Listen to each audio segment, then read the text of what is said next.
오늘도 십자가만을 자랑하는 우리 하트교회 성도들에게 주시는 말씀은 갈라디아서 6장 14절 말씀입니다. 갈라디아서 6장 14절 다 찾으신 줄 알고 같이 한 목소리로 봉독하겠습니다. 시작. 그러나 내게는 우리 주 예수 그리스도의 십자가 외에 결코 자랑할 것이 없으니 그리스도로 말미암아 세상이 나를 대하여 십자가에 못 박히고 내가 또한 세상을 대하여 그러하니라. 아멘. 나의 자랑 그리스도의 십자가라는 제목으로 차명근 목사님께서 말씀을 전해드리겠습니다. 네, 우리 하나님의 사람들은 세상 속에 살죠. 하지만 세상의 방식으로 살지는 않습니다. 하나님의 사람들은 세상 속에 있지만 하나님의 방식으로 살아갑니다. 지난주일 우리는 사울 왕 때에 블레셋에 포위된 이스라엘 민족의 모습을 보았습니다. 이스라엘 백성들은 두려워 떨었고 어떻게 했습니까? 굴과 숲을 또 틈과 웅덩이 같은 곳에 숨었고 심지어는 적진으로 도망도 갔습니다. 사울 왕은 또 어떻게 했습니까? 선지자 사무엘이 주신 하나님의 말씀을 듣지 않고 두려움에 쫓긴 나머지 시키지 않은 번제를 스스로 드렸습니다. 이 일로 인해 하나님은 사울 왕의 자리를 길지 않게 하셨죠. 당시 블레셋이 이스라엘을 사방으로 포위했을 때 이스라엘에는 무엇이 없었느냐? 철을 다룰 수 있는 그러한 기술을 가진 철공이 없었습니다. 사무엘상 13장 19절을 보겠습니다. 시작. 그때에 이스라엘 온 땅에 철공이 없었으니 이는 블레셋 사람들이 말하기를 히브리 사람이 칼이나 창을 만들까 두렵다 하였음이라. 네, 철공 기술은 블레셋 사람들만 가지고 있었습니다. 그래서 그것이 히브리 민족들에게, 이스라엘 민족들에게 넘어가는 것을 블레셋 사람들은 되게 두려워하고 염려했던 것이죠. 단속하였습니다. 그런데 이스라엘에는 철을 다룰 수 있는 기술을 가진 사람이 없었던 것이죠. 기술을 전수해주지 않았습니다. 왜 이런 생각을 했습니까? 블레셋 사람들이 생각하기에는 철기가 중요했습니다. 나라가 부강하고 전쟁에서 승리하기 위해서는 철기가 중요했다.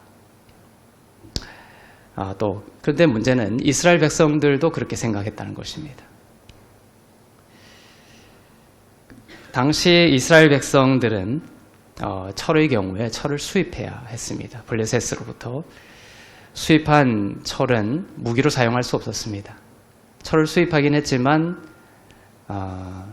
철공을 다룰 수 있는, 그 철을 다룰 수 있는, 무기로 만들 수 있는 그러한 기술자도 없었기 때문에 그 농기구 철을 수입해서 농기구로만 사용했던 것이죠. 쟁기나 보습, 삽 이런 농기구로 사용하고 있었습니다. 이것이 이스라엘에게는 하나의 수치였습니다. 블레셋은 적국이었는데 그 적국으로부터 돈을 주고 이 철기 농기구를 사서 와야 했던 것이죠. 이스라엘의 수치는 여기서 그치지 않습니다. 철로 된 농기구가 이제 농기구로 농사를 짓다 보면 무뎌지게 되죠. 그러면 그 적국으로 다시 내려가서 그것을 다시 날카롭게 해야 했습니다. 그 철을 다시 벼리는 일을 해야 했던 것입니다. 사무엘상 13장 20절부터 22절 말씀을 보겠습니다. 시작. 온 이스라엘 사람들이 각기 보습이나 삽이나 도끼나 괭이를 벼리려면 블레셋 사람들에게로 내려갔었는데 곧 그들이 괭이나 삽이나 쇠스랑이나 도끼나 쇠채찍이 무딜 때에 그리하였으므로 싸우는 날에 사울과 요나단과 함께한 백성의 손에는 칼이나 창이 없고 오직 사울과 그의 아들 요나단에게만 있었더라. 철을 수입하긴 했지만 농기구로만 사용하고 있어서 백성들은 그 농기구를 날카롭게 하기 위해 블레셋 사람들에게로 내려가야만 했습니다. 철은 철로 날카롭게 하는 것인데 철 농기구를 날카롭게 하기 위해서 철이 있는 블레셋으로 내려가야 했던 것입니다. 원어로 번역에는 나와 있지 않지만 원어로 보면 가격까지 나와 있습니다. 비용까지 나와 있습니다. 적국에 가서 그 철 농기구를 벼리는 데 필요한 몇 세겔을 주고 그 농기구를 벼리었다. 이렇게 원어로는 그렇게 되어 있습니다. 철 농기구를 벼리기 위해서 블레셋 적국까지 내려가 비용까지 지불해야 했던 것. 이것이 말씀하려는 것은 바로 하나님의 사람들은 세상의 방식을 따라가지 말아야 한다는 것입니다. 이 철을 벼리기 위해서 블레셋으로 내려가는 블레셋 사람들의 모습은 하나님의 사람임에도 불구하고 세상의 방식에 끌려다니는 하나님의 사람들의 모습을 보여주고 있습니다. 두려움에 사로잡혀 내려간 블레셋은 그들을 세상의 노예로 만들고 종노릇하게 만들었던 것이죠.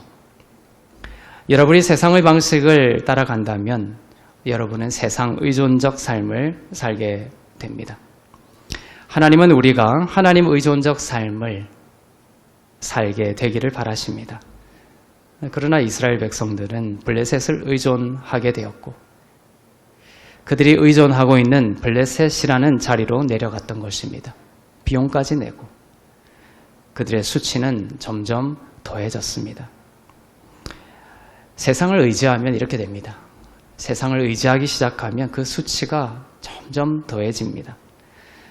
그러다 보면 그들은 어느새 하나님의 능력과 권세를 잃어버립니다.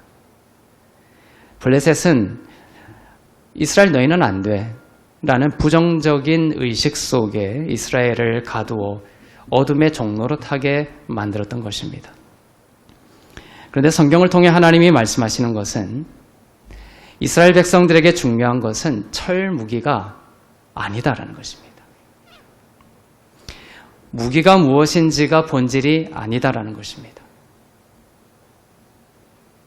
하나님은 이스라엘 백성들이 어떤 무기를 가지고 있을지라도 사실은 이스라엘에게 승리를 주셨습니다. 그런데 철기구에 대한 신뢰와 그 철기구에 대한 강력한 의존이 시작되면서 그들에게 승리가 사라지기 시작했던 것이죠. 하나님은 우리가 우리 삶의 승리를 가져오기 위해 하나님보다 세상의 것을 더 높이는 것을 원하지 않습니다. 주님의 이름을 더 높이기를 원하십니다. 가장 높은 것은 우리의 삶의 가장 높은 무기는 하나님의 말씀입니다. 성경은 말하죠.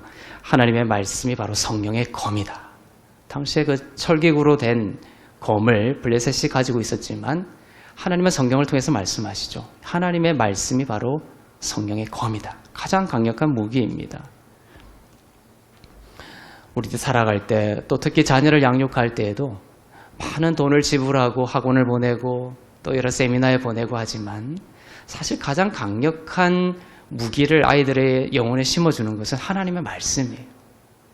어릴 때부터 하나님의 말씀을 성경을 그저 하루에 매일매일 읽어나가는 것으로도 우리는 아이들에게 강력한 하나님의 검을 쥐어줄 수가 있는 것입니다. 그것이 가장 강력한 무기입니다. 그것이 가장 강력하고 지혜로운 자녀 양육이 될 수 있는 것이죠. 다윗과 같이 될 것입니다. 사울 왕이 포위되었을 때에 이스라엘은 철무기가 없었다고 했습니다. 그런데 사울이 왕이 되기 전에 사사시대, 왕정시대죠. 사울 때는. 그런데 그 전에 사사시대에 삼갈이라는 이름의 사사가 있었습니다. 그 사사가 어떻게 승리했는지 보겠습니다. 사사기 3장 31절입니다. 시작. 에훗 후에는 아나스의 아들 삼갈이 있어 소모는 막대기로 블레셋 사람 600명을 죽였고 그도 이스라엘을 구원하였더라. 동으로 된 무기도 아닙니다. 뭐라고 되어 있습니까? 삼갈은 소 모는 막대기. 삼갈이라는 사사가 있었는데 소 모는 막대기가 그가 가진 유일한 무기였습니다. 세상적으로 대단한 무기도 아닌 소 모는 막대기로 블레셋 사람 600명을 죽였습니다. 그리고 하나님은 삼갈을 사용하여 이스라엘을 구원하셨습니다. 삼갈의 손에는 소 모는 막대기가 있었지만 그 무기가 중요한 것이 아니라 중요한 것은 뭐다라는 것을 말씀하시는 거예요. 하나님이 함께 하신다는 것입니다. 하나님의 말씀이 삼갈과 함께 했기 때문입니다. 오늘 여러분에게 닥친, 여러분의 가족에게 닥친 여러 가지 문제들이 아무리 심각하게 보일지라도 내가 어떤 세상적인 무기, 세상이 좋다고 하는 어떤 무기, 세상이 그때는 갖추어야 되고 필요하다고 하는 어떤 것을 쫓아가는 것이 아니라 무엇보다도 나에게는 하나님의 말씀이라는 무기가 있다는 것을 잊지 마십시오. 하나님이 나와 함께 하신다는 것이 승리의 비밀이라는 것을 잊지 말기를 바랍니다. 다윗은 골리앗을 어떻게 이겼습니까? 그 꼬마 17살 소년이 2m가 넘는 그 거대한 거인을 어떻게 이겼습니까? 사무엘상 17장 50절 보겠습니다. 시작. 다윗이 이같이 물매와 돌로 블레셋 사람을 이기고 그를 쳐 죽였으나 자기 손에는 칼이 없었더라. 칼이 없었더라 굳이 표현하고 있죠. 다윗의 손에는 당시 모든 사람들이 전쟁에서 필수라고 생각했던 칼이 없었습니다. 물매와 작은 돌 5개가 있었습니다. 돌 5개를 다 사용하지도 않았습니다. 단 하나의 돌을 사용하여 골리앗을 쓰러뜨렸고 단 하나의 돌이면 골리앗을 쓰러뜨리는데 충분했던 것이죠. 사무엘상 17장 47절을 보겠습니다. 또 여호와의 구원하심이 칼과 창에 있지 아니함을 이 무리에게 알게 하리라.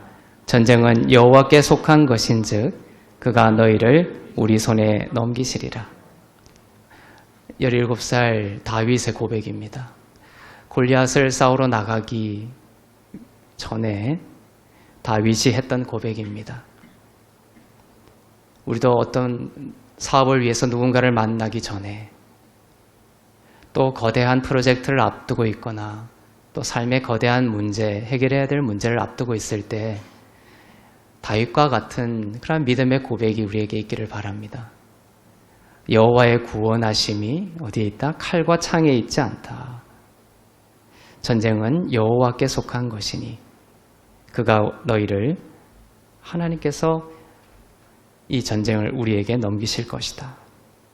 이 말씀을 오늘 반드시 기억하시길 바랍니다. 구원과 전쟁은 화려한 프로그램에 있지 않습니다. 구원과 전쟁은 세상을 세련되고 고도화된 기법들에 있지 않습니다. 전쟁은 여호와께 속한 것입니다. 주님께서 여러분과 함께 하시면 구원이 있습니다.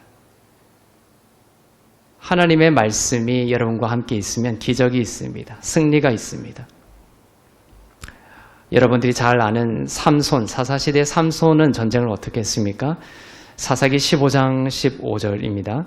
삼손이 나귀의 새 턱뼈를 보고 손을 내밀어 집어들고 그것으로 1000명을 죽이고, 삼손은 나귀의 턱뼈를 손에 쥐고 1000명의 원수를 죽였습니다.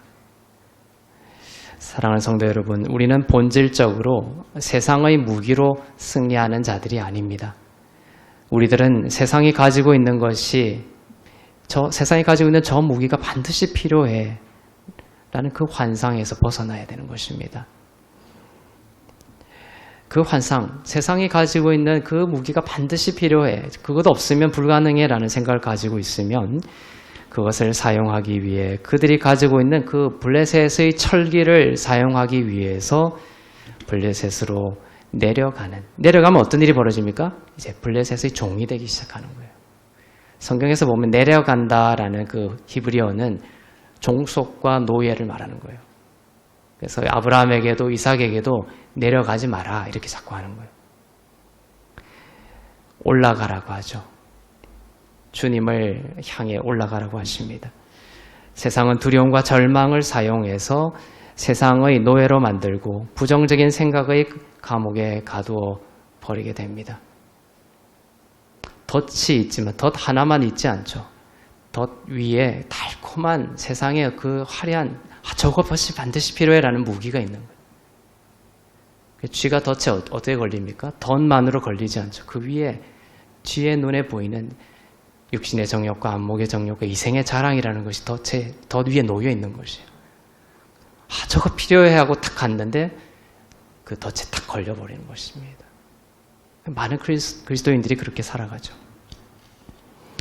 요한 1서 2장 15절입니다. 이 세상이나 세상에 있는 것들을 사랑하지 말라. 누구든지 세상을 사랑하면 아버지의 사랑이 그 안에 있지 아니하니. 세상과 등지면서 살라는 말은 아닙니다. 교회라는 단어는 에클레시아이죠. 에크라는 것은 밖으로, 아웃 이런 뜻이고, 클레시아는 부르다, 콜이라는 의미입니다. 세상으로부터 구별되었다라는 것입니다. 세상의 방식으로 살아가는 자들이 아니라는 것입니다. 우리는 세상에 있지만 세상의 것이 아닙니다. 세상의 것이 아니고 하나님의 것이기 때문에 세상의 방식으로 살지 않습니다. 하나님이 주시는 승리는 하나님의 방식으로 옵니다. 하나님의 방식은 세상으로 가서 세상을 모방해 오는 것이 아닙니다. 세상에 속한 모든 것은 사라지게 됩니다. 갈라디아서 6장 14절을 보겠습니다. 그러나 내게는 우리 주 예수 그리스도의 십자가 외에 결코 자랑할 것이 없으니 그리스도로 말미암아 세상이 나를 대하여 십자가에 못 박히고 내가 또한 세상을 대하여 그러하니라. 예수 그리스도의 십자가 외에는 자랑할 것이 없습니다. 그 예수 그리스도의 십자가와 그분의 십자가로 이루신 능력만 있으면 믿는 자에게는 능치 못함이 없는 줄로 믿습니다. 그리스도로 말미암아 세상이 나를 대하여 못 박히고 나도 또한 세상에 대하여 못 박습니다. 아무리 세상이 너 그리스도인이지만 너가 승리하고 너가 치유받고 너가 회복되고 너가 형통하려면 이거는 있어야 돼. 이 정도의 학벌은 있어야 돼. 이 정도의 무엇은 있어야 돼 라고 세상이 여러분들을 유혹할 때 아니다. 나에게는 오직 예수 그리스도의 십자가만 자랑하는 믿음이 있을 뿐이다. 예수 그리스도의 십자가를 내가 믿음으로 세상 가운데서도 형통하며 세상 가운데서 승리하는 것이지 세상이 반드시 있어야 된다고 하는 그것 때문에 승리하는 것은 아니다 라는 고백입니다. 이것이 세상에 대하여 죽은 것이죠. 그리고 우리는 예수 그리스도의 십자가를 자랑한다는 것은 예수 그리스도와 함께 죽고 또한 부활했다라는 것입니다. 십자가는 죽음과 부활을 같이 의미하고 있습니다. 우리는 십자가를 통하여 세상에 대하여 죽었을 뿐만 아니라 예수 그리스도와 함께 십자가로 부활한 자입니다. 우리는 예수 그리스도의 십자가로 인해 세상 안에 살고 있지만 세상의 것이 아니며 세상의 방식으로 사는 자들이 아닌 부활한 자들입니다. 하나님이 지으신 것을 즐거워하고 누리지 말라는 것이 아닙니다. 그러나 세상에서 온 것은 우리로 하여금 육신의 정욕과 안목의 정욕과 이생의 자랑에 몰입하게 만일 만드는 것이라면 세상에 온 그 모든 것들을 의지하는 것은 하나님의 방식이 아닙니다. 블레셋은 오늘날 우리들에게는 생각의 시스템이라고 볼 수 있습니다. 세상적인 사고방식입니다. 세상에서 왔고 어떤 성도들은 그것을 차용하려고 합니다. 교회까지 침투해 들어오려고 합니다. 효율을 강조합니다. 블레셋의 방식은 언약궤를 수레에 실어 운반하는 것이었습니다. 다윗은 처음에 이 블레셋의 방식을 본다 언약궤를 수레에 실어 옮기려고 했고 그것으로 인해 나의 힘, 사람의 힘이라는 이름의 뜻을 가진 우사가 죽고 말았습니다. 사망이 들어왔습니다. 수레는 세상의 것인데 일을 빠르게 하고 용이하게 합니다. 시간을 절약시켜 줍니다. 그 수레에다가 언약궤를 싣고 예루살렘까지 이스라엘까지 가면 얼마나 빠르고 좋습니까? 다윗은 처음에 착각했습니다. 비록 토라에는 이 언약궤를 제사장이 지고 가라고 되어 있지만 다윗이 생각하기에 이 수레는 블레셋의 방식, 블레셋에서는 늘 이 수레를 이용해서 운반을 했거든요. 제사의 용품들을 운반했던 것입니다. 그것을 보고 어떤 세상의 방식, 세상의 사고 방식을 다윗이 따라했던 것입니다. 계시록에 보면 7교회가 나옵니다. 라오디게아 교회의 모습이 바로 이런 방식입니다. 세상의 사고 방식, 그것을 더욱 따랐던 교회의 모습이라고 볼 수가 있습니다. 바로 내가 결정의 주체야. 하나님이 뭐라고 하든 하나님의 생각과 내 생각이 이렇게 부딪힐 때가 있죠. 그럴 때 하나님이 아니라 내가 옳다고 생각한 것, 나의 소견에 옳다고 생각한 것, 내가 생각하고 내가 좋아하는 것이 가장 중요해라는 것이 바로 이제 당시 라오디게아의 그 연약한 모습이었습니다. 그러나 계시록에 보면 빌라델피아 교회가 나옵니다. 하나님의 빌라델피아 교회를 칭찬하시죠. 빌라델피아 교회는 비록 세상적인 강력한 무기는 없었습니다. 다른 교회는 금도 있고 은도 있고 그런 강력한 무기가 있었지만 하나님으로부터 칭찬을 받지 못했지만 빌라델피아 교회는 비록 그런 강력한 것은 없었지만 하나님으로부터 칭찬을 받았습니다. 그런 강력한 무기는 없었지만 그들은 예수의 이름을 굳게 붙들고 서로의 허물을 용서하고 작은 능력으로도 하나님의 영광을 나타내었던 것입니다. 계시록 3장 8절 빌라델피아 교회를 향한 하나님의 말씀을 보겠습니다. 시작. 볼지어다 내가 내 앞에 열린 문을 두었으니 두었으되 능히 닫을 사람이 없으리라. 내가 내 행위를 아노니 내가 작은 능력을 가지고서도 내 말을 지키며 내 이름을 배반하지 아니하였도다. 우리의 작은 능력이 중요한 것이 아닙니다. 우리의 믿음이 내 말을 지키며 하나님의 말씀을 사모하고 하나님의 말씀을 붙들고 내가 반드시 너를 모든 민족 위에 세울 것이라는 하나님의 그 말씀을 붙들고 주님의 음성을 따라가는 삶, 내 이름을 배반하지 않는 삶, 내 생각과 주님의 생각이 부딪힐 때 나의 생각을 내려놓는, 그리고 주님이 주시는 말씀을 따라 살아가는 그러한 라오디게아의 모습이죠. 우리는 칼과 창과 단창은 없지만 예수의 이름을 굳게 붙들겠노라. 그것이 라오디게아의 모습입니다. 예수 그리스도의 말씀과 기도를 중심에 두겠다는 것입니다. 세상이 가치 없다고 생각하는 것, 사랑과 용서와 오래 참는 것을 우리 삶의 교회의 중심으로 두겠다는 것입니다. 하나님은 그러한 교회와 성도를 참된 의미에서 하나님의 나라에서 형통하게 하실 것입니다. 하나님은 여러분이 이삭과 같은 승리를 누리기를 원하십니다.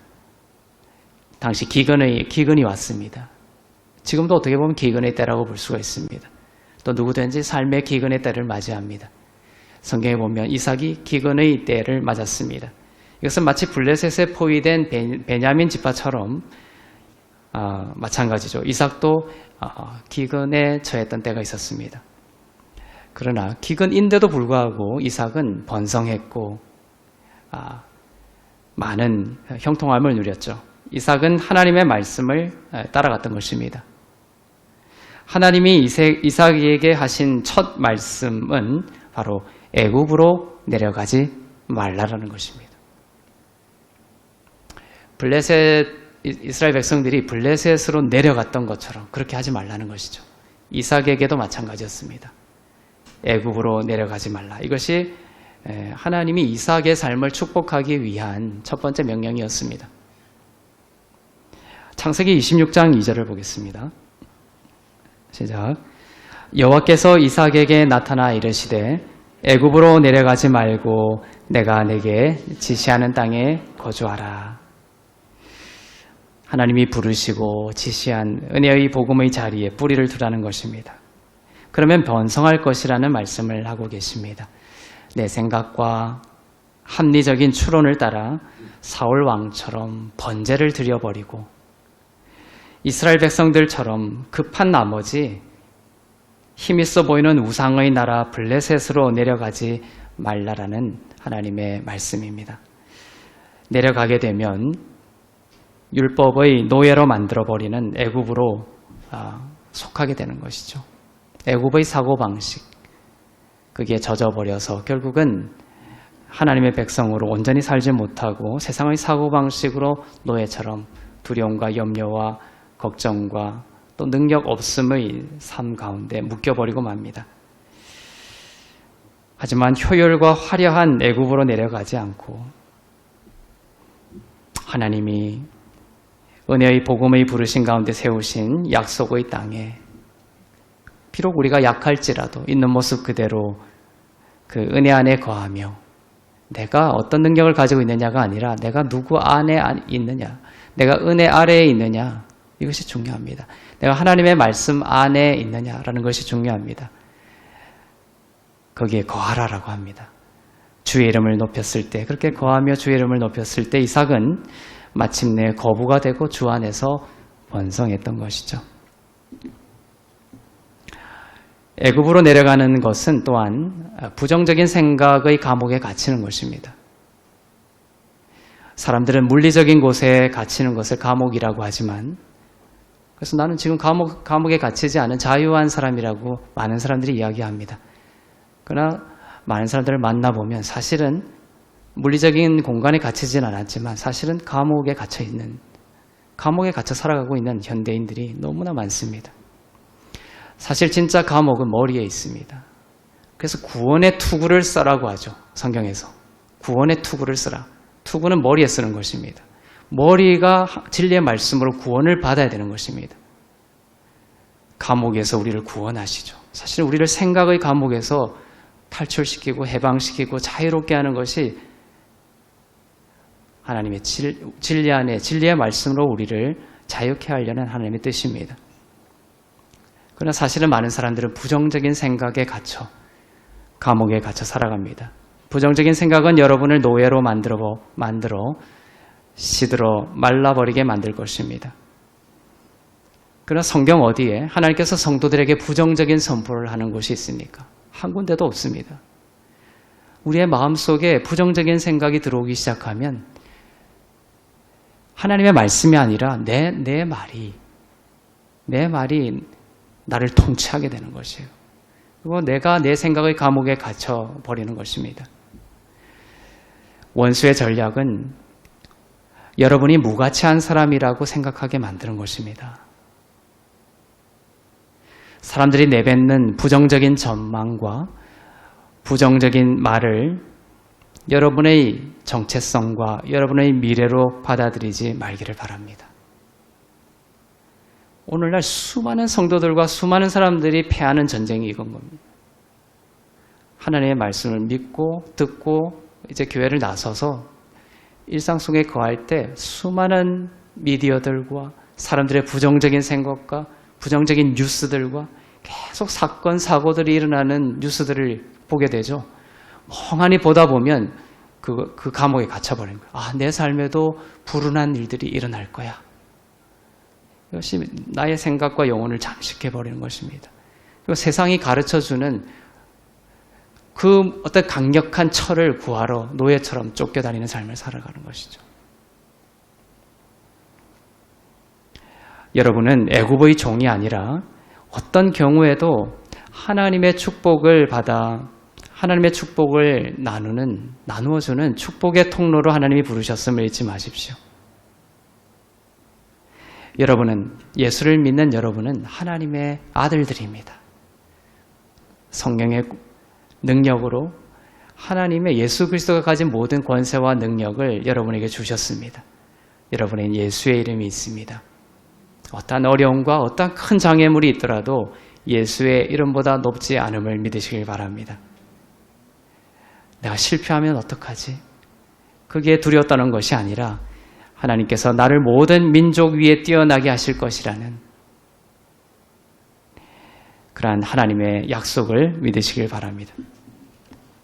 이 확실한 믿음이 없으면 여러분은 끝없이 바로 여러분이 괜찮다라는 것을 나는 괜찮을 거야. 이것을 하나님의 말씀 안에서 확정받으면 되는데 여기에 대한 확신이 없으면 어디로 갑니까? 이제 블레셋으로 내려가는 거예요. 애굽으로 내려가는 것이에요. 내가 괜찮다는 것을 좀 확정해 달라는 것이에요. 노예로 질질 끌려가는 것이죠. 그래서 혈루병 든 여인도 예수님의 옷자락을 만지고 그 혈루증이 그치고 낫기 전에 이스라엘의 온 땅의 의사들을 다 찾아다니면서 가산을 탕진했다 이렇게 나와요. 그러나 해답은 어디 있었습니까? 예수님의 옷자락을 만지는 데 있었던 것이죠.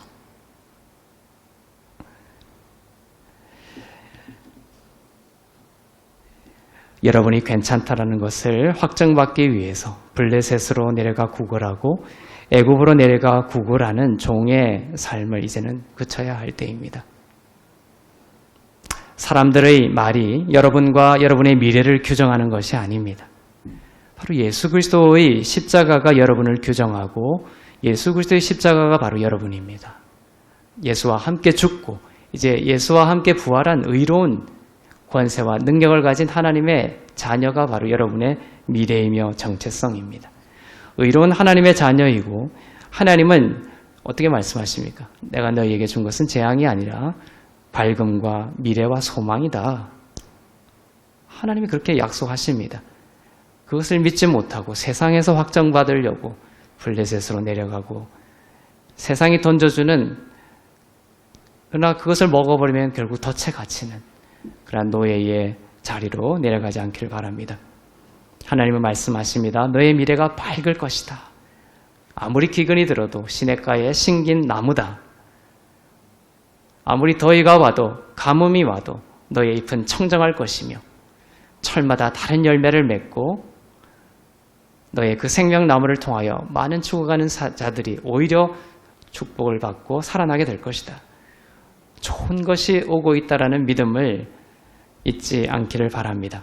이 약속을 믿고 모든 부정적인 그 생각의 감옥에서 지금 나올 수 있기를 바랍니다.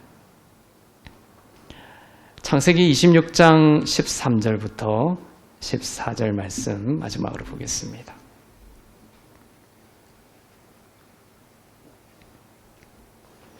이삭이 애굽으로 내려가지 않았습니다. 그죠? 내려가지 않고 하나님의 말씀의 그 자리, 은혜의 복음의 자리, 믿음의 자리를 굳건하게 지키면서 주의 이름을 계속 높이며 살았을 때 비록 거기가 사막이었지만 헤브론이란 사막이었지만 결국은 이삭이 어떻게 되었는지를 보겠습니다. 시작. 그 사람이 장대하고 왕성하여 마침내 거부가 되어 양과 소가 떼를 이루고 종이 심이 많으므로 블레셋 사람이 그를 시기하여. 이삭은 블레셋 사람들이 이삭을 시기할 정도까지 창대하고 왕성해졌습니다. 그래서 이삭이 우물을 파면 물이 나오고 우물을 파면 물이 나오죠. 그래서 블레셋은 하나님이 함께 하시니까 이삭이 번성하다는 것을 알지 못하고 그냥 우물만 뺏으러 다닌 거예요. 그죠? 여러분도 그렇습니까? 뭔가 저것이 잘 됐다고 하면 그 무기를 찾아서 헤매는 삶을 이제는 끝쳐야 할 때입니다. 이삭이 파는 데마다 우물이 나왔던 것은 바로 이삭이 애굽으로 내려가지 않고 세상의 사고방식을 따라가지 않고 그곳에 거주했기 때문입니다. 말씀의 자리에 있었기 때문이죠. 주의 이름이 세상에서 가장 위대한 이름이라는 것을 믿고 그 이름을 선포하며 치유와 회복을 믿었던 것이기 때문입니다. 그래서 그 주님이 함께 하심으로 인해 이삭이 창대하고 번성했던 것이지 세상 사람들은 이삭이 뭔가 봤던 그 우물을 쫓아다니면서 이삭을 괴롭혔던 것이죠. 하나님이 지시하신 은혜의 복음을 떠나지 않고 예수 그리스도의 은혜 안에 뿌리를 내렸던 것입니다. 애굽으로 내려가지 않았습니다. 이삭은 노예의 자리로 내려가지 않았습니다. 우리가 두려움에 사로잡히면 잘못된 판단을 합니다. 이렇게 자꾸만 블레셋으로 내려가는 이유의 중심에 두려움이 먼저 옵니다. 자꾸만 애굽으로 내려가려는 잘못된 판단을 하는 것은 두려움이 먼저 있기 때문입니다. 그 두려움이 싹이 트기 시작하는 것이죠. 그러면 세상에 눈에 보이는 이생의 자랑, 안목에 눈에 보이는 것 그런 것들을 쫓아가게 됩니다. 근데 그 두려움이 싹 트기 전에는 뭐가 어떤 현상이 있냐면 말씀이 사라지는 것이에요.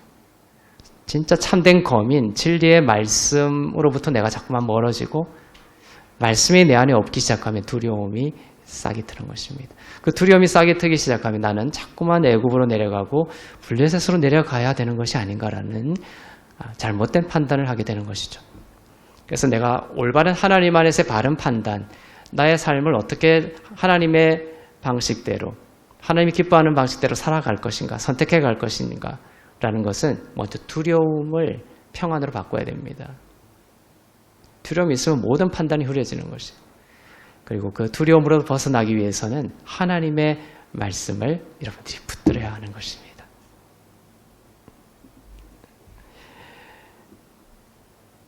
두려움에 사로잡혀 달콤하고 화려하고 강하게 보이는 율법에 이끌려 내려가 부정적인 그 생각의 감옥에 갇혀 평생 시들어버리는 비생명의 자리로 내려가지 않는 여러분 되길 바랍니다. 비록 헤브론이라는 연약한 곳일지라도 하나님이 함께 하시고 하나님의 은혜 아래에 있으며 예수 그리스도가 나의 참 자아라는 존귀한 정체성 안에 거할 때 이삭은 부유한 자가 되고 형통했습니다. 하나님이 여러분과 함께 하심을 믿으시길 바랍니다. 그래서 예수님이 태어나실 때 그 예수님의 아기 예수의 이름을 임마누엘이라고 탁 선포한 것이 너무나 좋아요. 임마누엘, 하나님이 우리와 함께 하신다. 그것이 승리의 비밀입니다. 예수님이 오셔서 우리를 구원하신 것은 바로 이제는 예수님이 우리와 함께 하신다라는 약속입니다. 그것이면 족합니다. 그것이면 모든 승리를 하나님은 우리에게 주실 것입니다. 여러분의 손에 쥔 것이 무엇입니까? 그렇죠? TV를 틀면 광고는 뭐라고 합니까? 이것을 손에 쥐어야 너가 행복하다는 것이죠. 샴푸 선전이라든지 냉장고 선전이라든지 멋진 외제차 선전이라든지 뭡니까? 이것을 가져야 너의 삶이 행복한 거야 라고 규정해 주죠. 블레셋의 사고방식 그 규정을 따라서 살아가는 그 감옥의 삶을 살아가고 있는 것이에요. 저거 있어야 내가 세상에서 승리하는구나. 중독돼 있죠. 중독의 사회. 벌써 이제 그 중독에 대한 공부를 합니다. 기업에서는 마케팅으로. 사람들이 어디에 중독돼 있는지를 가르쳐 주죠. 그래서 그 중독된 것을 이제 불꽃을 일으켜서 사람들이 사게끔 만드는. 그래서 이 TV를 틀면 그 모든 그 중독 마케팅에 들어가게 되는 거예요. 철저하고 교묘하게 그것이 다 프로그래밍 돼서 나오는 것입니다. 근데 시청자들은 그것을 알지 못하고 이제 거기에 쑥 들어가죠. 소비하고 낭비하고 그보다 더 위험한 것은 거기 이제 그 사고 방식에 갇혀서 그런데 세상이 주는 즐거움은 우리 도파민이라는 것이 발생하잖아요. 근데 세상이 주는 즐거움은 우리를 중독시켜 버리는 거예요. 어느 중독 이상을 넘어서게 만들면 더 이상 무엇으로도 즐거움과 만족을 못 느끼는 상태에 이르게 됩니다. 그것이 세상이 주는 즐거움입니다. 그래서 끊임없이 이제 마약을 하게 되고 끊임없이 더 깊은 중독으로 빠지게 되는 것입니다. 그것이 세상의 모든 약은 부작용이 있으며 세상의 모든 즐거움은 만족을 주지 못하는 중독이 있다는 것입니다. 하지만 예수 그리스도 안에서 우리에게 주시는 즐거움은 참된 만족이 있습니다. 생명이 있습니다. 자유함이 있고 우리를 참된 의미에서 행복하게 합니다. 나로부터 시선을 옮겨서 다른 사람을 향하게 하고 품게 하고 용서하게 하고 사랑하게 하고 하나님의 나라를 만들어가게 합니다. 이것이 하나님의 말씀, 주 안에서 주시는 참된 즐거움이죠. 이것이 애굽으로 내려가지 않고 하나님의 말씀 안에 거하는 우리에게 주시는 축복인 줄로 믿습니다. 그래서 너의 손에 쥔 것이 뭐냐? 이 질문에 넘어가면 안 되는 거예요. 여러분의 손에 쥔 것이 비록 낙이 턱뼈일지라도 강하고 담대하십시오. 소모는 막대기 하나일지라도 강하고 담대하십시오. 여러분 손에 쥔 것이 물매와 작은 돌멩이 하나일지라도 실망하고 낙심하지 마십시오. 복음의 자리를 지키고 애굽으로 내려가지 아니하며 너희는 칼과 창과 단창으로 나오지만 전쟁은 주께 속한 것이며 나는 만군의 여호와 곧 예수 그리스도의 이름으로 나아가노라. 주님이 나를 축복하신다. 나에게는 비록 낙이 턱뼈이고 소문은 막대기 같고 작은 돌멩이 같은, 세상이 볼 때는 그런 것일지 모르지만 그것이 중요한 것이 아니라 나에게는 예수님이 계시고 예수님이 나를 위하여 죽으셔서 나의 모든 죄를 용서하시고 의로운 자녀 만드셨으며 나는, 여러분은 누구십니까? 하나님 우편에 앉아서 예수 그리스도와 함께 앉아서 세상을 통치하는 권세자들이에요. 하늘의 시민권을 가진 자입니다. 무가치한 자가 아닙니다. 모든 부정적인 생각의 감옥에서 떨쳐나 어떠한 질병이 와도 어떠한 장애물이 와도 10명의 정탐꾼처럼 두려워 떨지 아니하고 하나님이 우리와 함께 하시면 우리가 거기에 올라갈 수 있다.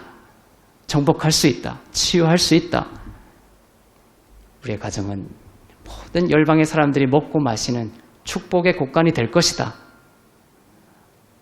믿음의 선포를 할 수 있는 여러분 되시길 바랍니다. 그러한 믿음으로 살며 범사에 주님을 중심에 두고 예수 그리스도의 이름을 지극히 높임으로써 하나님의 나라를 충만히 누리는 하나님의 자녀들 다 되시기를 주님의 이름으로 축복합니다. 기도하겠습니다.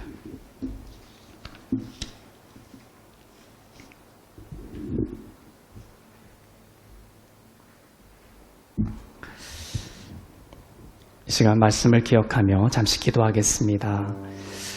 하나님, 세상이 묻습니다. 원수가 나에게 와서 묻습니다. 너의 손에 쥔 것이 무엇이냐? 너는 그렇게 건강하지도 못하고 너는 세상이 요구하는 그런 아무 강한 것도 가지지 못하고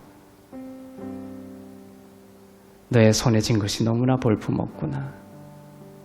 너의 인생은 이렇게 질문해 오는 사단의 모든 유혹과 공격을 이 시간 진리의 말씀으로 물리치게 하여 주시옵소서. 주님, 하나님의 사람들이 어떻게 승리했습니까? 비록 낙이 턱뼈일지라도 하나님이 함께 하시니 승리하였습니다. 소문은 막대기 하나일지라도 하나님이 함께 하시니 강하고 담대하게 승리할 수 있었습니다. 그 작은 17살 소년이 그 장수와 맞서 나갈 때 했던 그 믿음의 고백이 우리의 고백이 되기를 원합니다. 나는 칼과 창과 단창과 강력한 갑옷을 입고 나오지만 나는 갑옷도 없다. 나는 칼과 창도 없다. 그러나 나에게는 만군의 여호와 하나님의 이름이 있다. 예수 그리스도가 나와 함께 하신다. 주님이 나를 위하여 싸우실 것이다. 주님이 이 문제에 대하여 나를 위하여 싸우실 것이다. 전쟁은 주께 속하였다. 십자가의 승리로 이 전쟁은 이미 나의 것이 되었다. 하나님이 이 산을 나에게 넘기실 것이다. 그 믿음의 고백이 우리의 삶 가운데 풍성히 넘쳐나게 하여 주시옵소서. 함께 기도하겠습니다. 사랑의 하나님, 감사합니다. 삼가를 통하여 또한 에훗을 통하여 또한 다윗을 통하여 깨닫습니다. 하나님, 무기가 중요한 것이 아니라 하나님이 나와 함께 하시는 것이 중요한 것임을 깨닫습니다. 하나님, 나는 지금까지 세상에 요구하는 그 무기를 쫓아서 살아왔고 무기가 없다고 한탄했고 세상이 말하는 그 강력한 무기가 없다고 그들에게 종노릇하는 삶을 살았습니다. 그들이 규정하는 행복의 기준을 따라 불행하게 살았습니다. 하나님, 이제 아버지의 집에 왔습니다. 내가 이제 주님의 이름을 다시 바라봅니다. 예수의 이름에 나의 모든 시선을 두게 하여 주시옵소서. 나는 세상 아무것도 없으나 예수의 이름만 있으면 하나님이 나의 인생을 존귀케 하며 형통케 할 줄로 믿습니다. 하나님, 예수의 이름이 가장 가치 있으며 예수의 이름이 가장 능력이 있으며 예수의 이름 안에 모든 것이 있음을 믿게 하여 주시옵소서. 나에게 어떤 문제가 있을지라도 내 손에 쥔 무기를 바라보지 않게 하여 주시고 내 안에 계시며 나와 영원히 함께 하시며 나를 사랑하는 것이 변함없으시며 끝없이 나와 함께 하심 나와 통치하시겠다고 약속하시는 하나님의 말씀을 믿는 저희 되게 하여 주시옵소서. 하나님, 나의 미래는 밝을 것입니다. 왜냐하면 예수님이 나와 함께 하시기 때문입니다. 하나님, 우리의 가정은 밝을 것입니다. 왜냐하면 예수님이 우리의 가정에 계시기 때문입니다. 요셉이 하나님과 함께 하심으로 그 모든 애굽의 기갈을 넘어서서 애굽의 총리가 되었던 것처럼 하나님, 우리와 함께 하여 주시고 성도들과 함께 하여 주시고 우리의 자녀들과 함께 하여 주시고 우리의 자녀들이 예수 그리스도의 이름만을 붙들며 믿으며 살아가게 하여 주시사 우리의 가정과 또 이 사회와 이 민족이 예수의 이름으로 말미암아 다시금 찬란한 아름다운 예수 그리스도의 계절을 맞는 부흥의 때를 회복시켜 주시옵소서. 주님 감사합니다. 오늘도 다시금 예수의 이름을 바라보게 하여 주시니 감사합니다. 지극히 높으신 주의 이름을 찬양합니다. 모든 이름은 예수 이름 앞에 무릎을 꿇을지어다. 모든 질병은 예수의 이름 앞에 무릎을 꿇을지어다. 세상에 모든 이름이 있을지라도 지극히 높으신 예수의 이름 앞에 무릎을 꿇을지어다. 이 시간 예수의 이름으로 우리를 묶고 있는 모든 질병은 떠나갈지어다. 우리의 사고를 거머쥐고 부정적인 생각으로 우리를 감옥에 가둔 모든 원수의 부정적인 생각은 떠날지어다.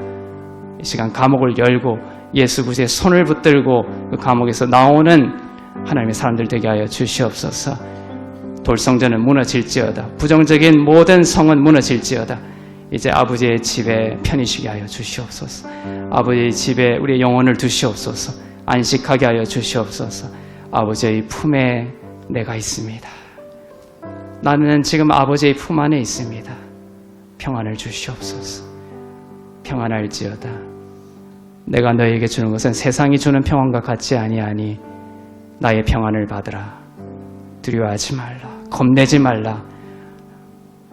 너가 강을 지날지라도 그 강이 너를 삼키지 못하며 너가 불 가운데 지날지라도 불이 너를 사르지 못하리라. 대저 나는 만군의 여호와니라. 내가 너와 함께하니라. 주님 감사합니다. 사랑의 하나님 아버지, 우리 삶에 기근이 닥칠 때 복음의 자리에서 애굽으로 내려가지 않는 지혜를 더하여 주옵소서. 효율과 시스템과 화려함이 있는 블레셋의 세상적인 방식에 취해 예수 그리스도의 십자가를 잊어버리는 자가 되지 않게 하시고 예수 그리스도의 십자가로 세상이 나를 어쩌지 못하며 도리어 내가 그리스도 안에서 세상을 비추는 복음의 통로임을 알게 하옵소서. 부정적인 생각의 감옥에 갇혀 시들어가는 인생이 되지 않게 하여 주시고 예수 그리스도가 나의 정체성이며 나의 미래이며 내 손에 비록 낙이 턱뼈가 쥐어졌어도 내가 가진 것이 어리석고 연약해 보여도 주님이 나와 함께 하시면 주님이 승리를 주시고 창대케 하심을 믿음으로 고백하며 살게 하옵소서. 전쟁에 있는 모든 땅에 주님 평화를 주시며 질병으로 고통받고 있는 환우들 찾아가 주셔서 진리의 말씀으로 이 시간 회복시켜 주시옵소서. 모든 것이 하나님의 은혜임을 고백하며 드린 예물 위에 기름 부으시사 쓰이는 곳마다 하나님의 나라가 더욱 온전히 임하게 하옵소서.